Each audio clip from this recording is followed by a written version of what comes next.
Estamos viendo a Cristina Iglesias, una señora de 40 años, y su nenita de 7, Ada.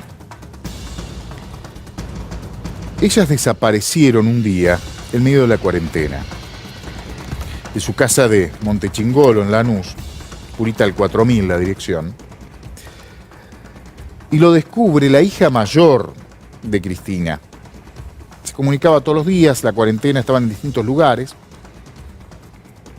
Su hija, la hija mayor, la hermana de Ada, se comunicaba con la mamá, con la hermanita,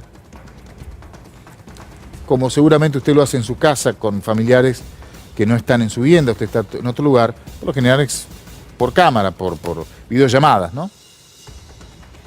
En un momento empezó a responder con mensajes, una vez más con mensajes, con evasivas, mensajes escritos, mal escritos, y eso le llamó la atención a la hija, que fue a la casa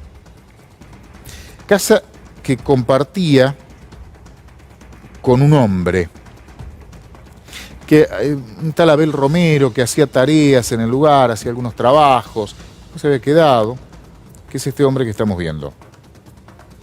Este tipo los recibe, se los cruza, no, se fue, no está más. ¿Dónde se fue? La casa de una amiga, se fue. Se hace la denuncia, Jorge Grieco es el fiscal que interviene en la causa, el doctor Mariano Lizardo es particular damnificado, representa a la familia de la víctima, y hacen un primer allanamiento, una inspección en la vivienda y encuentran la cama mojada, la cama de ella.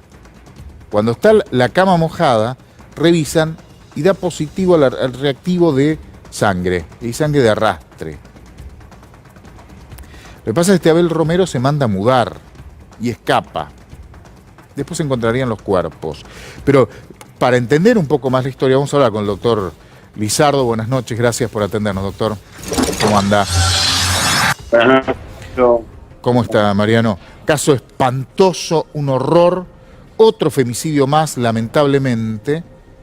Y en medio de la cuarentena, un rato vamos a hablar con un especialista que nos cuente qué está pasando. Bueno, cuando llega la familia, llegan la policía por primera vez a la casa, que conté el título nada más, ¿con qué se encuentran? Mira, Pablo, la verdad que escuchaba el prólogo que hacías y realmente es uno de los casos más aberrantes que nos tocó trabajar en los últimos años. Realmente con la frialdad que trabajó y que actuó la persona que se encuentra detenida, realmente sorprendió al fiscal y nos sorprendió a nosotros, que tenemos, vos sabés que recordaba cuando hacías recordaba recién cuando decías del año 2012 y del año 2008, que arrancó el expediente, creo que fue la primera vez que estuve en tu programa por el crimen del sindicalista de los ladrilleros. Entonces, Sí.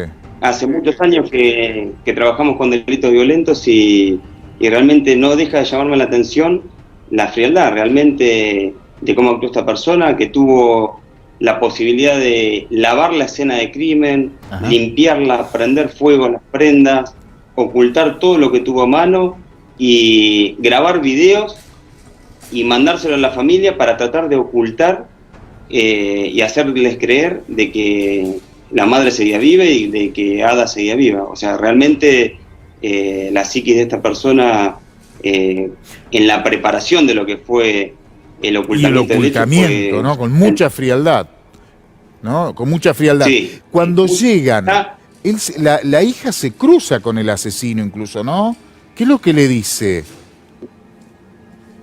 Se cruza con el asesino y le dice que la madre había salido, que no había regresado a la casa y que se quede tranquila, que seguramente iba a estar volviendo y que, bueno, cualquier novedad él iba a estar comunicando. Después pudimos lograr, a través del secuestro del teléfono celular de quien en vida fuera Cristina, de que estos mensajes, haciéndole creer a Dolores como que Cristina estaba viva, eran enviados por esta persona y, bueno, fue reconocido por el Romero durante la declaración indagatoria.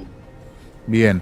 Y después, cuando allanan, encuentran sangre que había limpiado, pero pudieron detectar que claramente había sangre que había sido limpiada. ¿Qué pasó ahí? ¿Ya no estaba más Romero? Romero se da la fuga intentando, cuando empieza a sospechar de que el fiscal Grieco, que realmente, sabes que soy una de las primeras personas en criticar muchas veces la actuación del Poder Judicial, y te puedo asegurar que la búsqueda de personas ya es un tema difícil, porque recordemos que esta causa arranca como una averiguación de paradero, o sea, no arranca como un femicidio, arranca como una averiguación de paradero. Cuando el fiscal Jorge Grieco empieza a notar que hay cosas que no cerraban, cambia la carátula y lo pasan a lo que es hoy un doble femicidio grabado. Doble femicidio.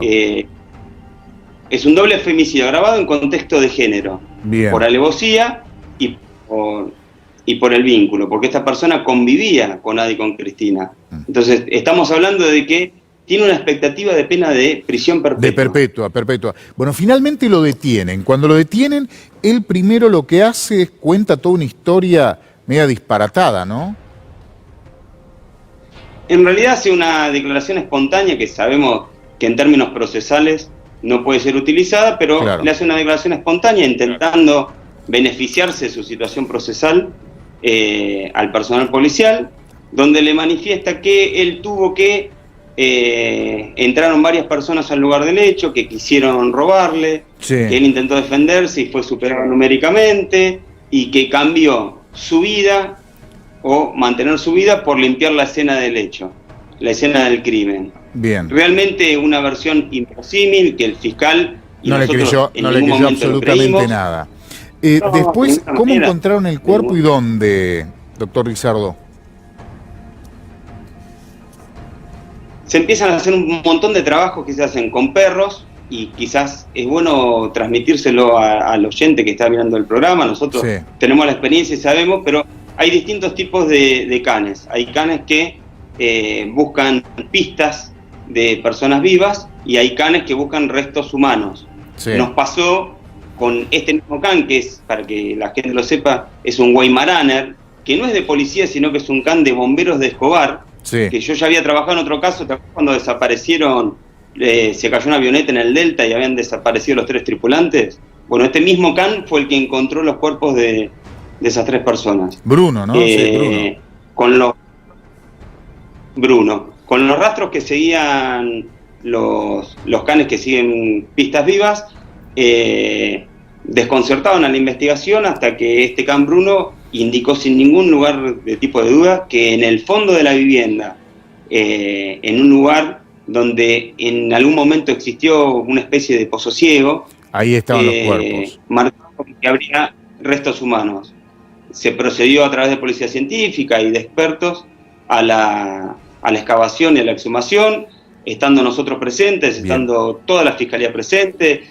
De hecho, también colaboró, estuvo el jefe de gabinete del municipio de Lanús, Diego Kravitz, que la verdad estuvieron trabajando todos. Bueno, por suerte, pudieron resolver esta investigación, que fue realmente rápida, precisa, pero lamentablemente fueron otros 2 femicidios. Doctor Lizardo, muchísimas gracias como siempre, un placer. Un abrazo grande. Muy buen trabajo, muy buen trabajo. Gracias. El expediente vuelve hoy, después de 2 semanas de no estar al aire. Seguimos los viernes a la noche. Lo decidieron así las autoridades del canal. Me parece una idea excelente por esto, porque la cuarentena ha disparado los hechos de violencia de género. Te estoy contando algunos casos, de muchos. Estoy contando femicidios, pero hay hechos que no llegaron a ser femicidios, que son muy violentos. Para que salga permanentemente, rota los números, César, a los que hay que llamar. Hoy hablamos de Claudia Repeto, de Cristina Iglesias y su nenita Ada, su hija Ada de 7 años, de María Florencia Santa Cruz, en Tigre. Un rato te voy a contar la historia de Romina Videla, esa señora de Melchor Romero que estamos viendo abajo a la derecha de la pantalla. Pero ¿qué está ocurriendo? ¿Qué pueden hacer las víctimas? El aislamiento genera más violencia. Las víctimas tienen chances. Bueno, vamos a hablar con una especialista que es abogada, pero se especializó básicamente en este tema, en esta problemática, que es la doctora Paula Ojeda.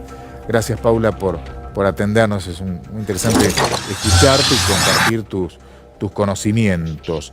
Bueno, ¿qué pasa en medio de la cuarentena? ¿Qué está ocurriendo, Paula? Hola, ¿qué tal? Buenas noches.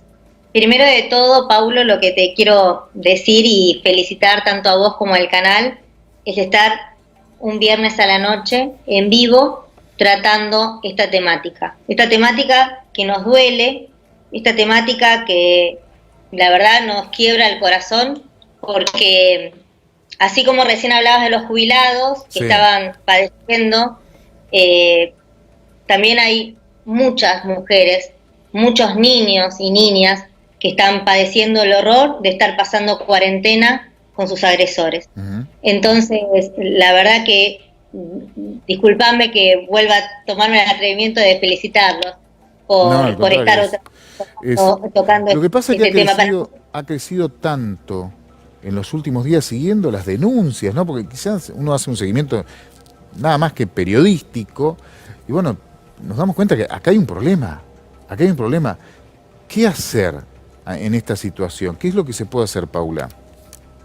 Mira, las estadísticas lamentablemente las tenemos por los casos judicializables, claro, por los femicidios, por las muertes. No tenemos los casos, no tenemos un índice de los casos por las situaciones violentas que pasaron las mujeres. La verdad es que, como decís vos, tenemos el peor de las situaciones cuando la mujer pierde la vida en manos de su agresor. Sí. Entonces es muy difícil. Si no trabajamos de manera mancomunada e integral la justicia, las políticas públicas y todo lo que se refiere a la educación y cultura, no vamos a terminar con esta pandemia que también es el femicidio y la violencia contra la mujer. Claro. ¿Qué puede hacer una víctima que está viviendo con su victimario y no puede salir? Bueno, como vos lo venías diciendo en el programa, están los teléfonos, ahora la nueva campaña de las farmacias, del barbijo rojo. Hay muchas situaciones. Es lo mismo también de no perderse el contacto con la familia, con amigos. Siempre es importante que las mujeres tengan con una amiga, con una madre, con la hermana, quizás no contarle la situación, pero sí estar referida con el tema para estar alerta. Pero lo que pasa, Paulo, que toda esta situación es para prevenir, pero lo que nosotros tenemos que hacer es evitar la situación de violencia contra la mujer, no prevenir un femicidio. Entonces ahí es el punto donde hay que trabajar. Bien, y en tu experiencia, la mayoría de las víctimas, ¿cuándo piden ayuda? ¿Cuándo van a tu estudio? ¿Cuándo empiezan a pedir ayuda? ¿En qué instancia de la violencia? Cuando ya la violencia es insostenible, cuando ya la violencia marca a los hijos, cuando imagínate cuando una mujer ya está al borde del femicidio, lamentablemente ya no tiene oportunidades de pedir auxilio. Ya la persona, el asesino, el agresor, ya la tomó completamente, ya la tomó como parte de su dominio, ya hizo de ella lo que quiso. Por eso siempre empieza con un secuestro, con un rapto y termina, bueno, de la peor manera y como decíamos, tanto con la mujer como a su descendencia. Sí, subrayo que estamos publicando los números, fíjate abajo, los números WhatsApp, si necesitas pedir ayuda, envía un mensaje a esos números. Son los números que se difunden oficialmente para pedir ayuda en esta cuarentena. Anda a la farmacia, el 144. ¿Eso ha cambiado en los últimos años, el momento en el de pedir ayuda de la víctima? Mira, a lo largo de los años mejorado, sigue igual, el momento previo al femicidio, cuando ya no queda alternativa. Yo creo que en los últimos 4 años, lamentablemente, no se pudo hacer mucho. Yo no quiero hablar de política, pero creo que sí, tengo claramente. Lo que hacemos policiales sabemos claramente que en los últimos 4 años, estamos hablando del gobierno anterior, esto lo decimos sin ánimo de entrar en política, la violencia de géneros fue fue vista o enfrentada desde el punto de vista policial, como un problema policial, que no lo es. No había una política contra la violencia de género, sí había una actuación policial. Contaban los casos esclarecidos, lo que nos tiene que dar vergüenza, me parece. Pasa por ahí, ¿no? Justamente pasa por ahí. Yo creo que fueron 4 años perdidos donde no se trabajó la temática, donde no se trabajó la prevención. Esto hay que abordarlo, como decía en un principio, de distintas maneras, de distintas instituciones, desde la justicia, de las políticas públicas, desde la policía, desde la educación, desde la cultura. Y lamentablemente durante los últimos 4 años eso no se trabajó de esa manera. Por supuesto, nosotros que trabajamos en la temática creemos que con el Ministerio de la Mujer y de Género va a haber cambios positivos, como estamos viendo en los últimos meses. La verdad que la mujer que está hoy en cuarentena o aislamiento obligatorio sanitario con su agresor no tiene otra salida más que llamar a los teléfonos que estábamos comunicando, como están comunicando ustedes. La gravedad que vive una mujer ante un posible asesino se agrava con la cuarentena y el aislamiento. Claro, claro. Paula, muchísimas gracias por tu tiempo, gracias por esperarnos hasta ahora. Bueno, gracias. Y lo vamos a seguir al tema. Gracias. Paula Ojeda es abogada, es especialista en violencia de género.